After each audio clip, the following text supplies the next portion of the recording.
I would have liked to hear him say, you know, that I'm making this report in dedication to the guys that didn't make it flying the Hump, because I told them it's a graveyard of American airplanes and personnel. I said, we fly it regularly. There's a Japanese air base to the south. On days it was fairly clear, meaning they could climb up above the clouds, they would come after us. They'd try to shoot us down. We'd duck into the clouds. So we didn't have any losses due to the Jap aircraft, but we did due to the weather. How many flights did you fly up over the Hump? Oh God, I don't know. I don't know. But I did describe, I remember now,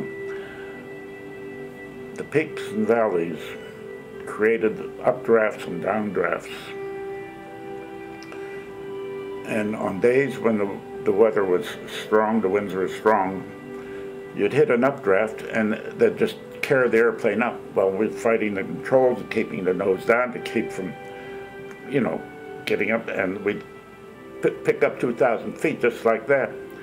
Hit a downdraft, point the nose down, throttle back to keep from stalling out. Fighting these updrafts and downdrafts, that was customary. Happened all the time because of the nature of the terrain. You had to fly well up into 30,000 feet or so to get out of that stuff, but that meant using fuel. We'd have to carry more fuel to get us over. So we flew somewhere in the 20,000 plus range to clear most of the peaks. And we had enough fuel to get there plus 20 minutes, and that was it. The weather reporting was kind of primitive, didn't have good weather reporting. China, India, there were a lot of gaps, spaces between the two, didn't know what the hell was going on. But we knew we needed gas, we needed bombs, and we needed other supplies. We needed food, parts.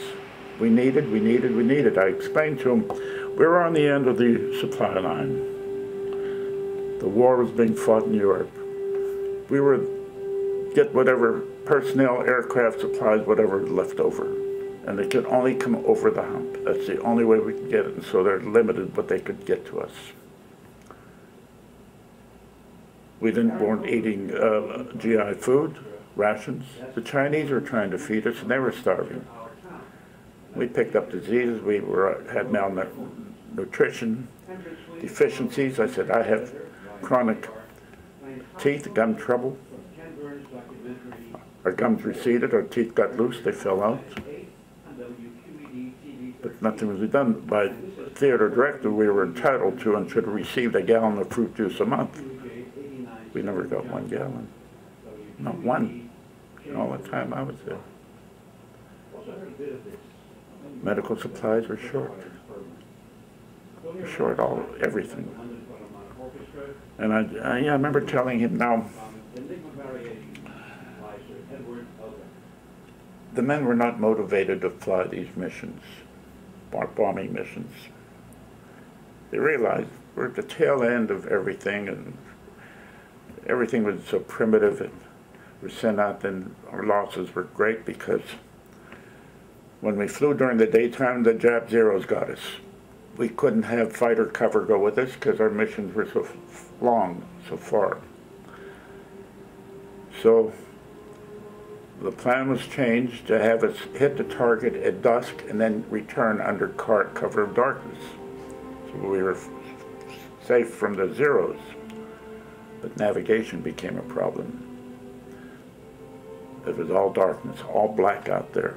I just had to fly a compass heading and hope, and then try to home in on a compass, on a radio compass and a DF, and things weren't working. And at one point in the flight, flying in the dark, just holding it straight and level, and the heading that I was given, Glenn, my navigator, said, "Bob, pull up, pull up." I pulled up. I said, "What is it, Glenn?" He said, "There's a mountain ahead of us." Couldn't see it. I thought it was a cloud. Well, we reached the point, I'm looking at the gas gauges, I had the crew line up in the catwalk, parachutes on. I put a very pistol in my belt and a canteen of water,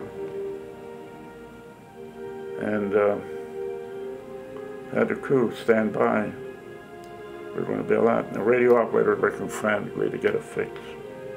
Finally he did, Kunming, and our base was just north of Kunming. Well, we got to Kunming, we were practically home. Okay, gas getting lower and lower. I was sweating it out, but I landed, and upon landing roll, 2 engines quit, out of gas. It was that close. But I was prepared to bail out too. We were the 308th Bomb Group, but we were called the 308th Paratroopers. We had crews constantly walking in, being brought in by the Chinese peasants in a cart drawn by an ox or something, covered with fleas or lice or something.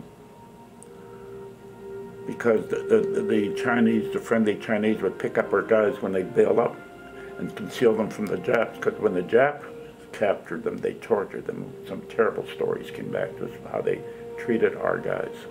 And in the daytime, when I saw them being bailed out and we were bombing Hong Kong, Canton, they were strafing the guys in the parachutes, our guys. It was rough.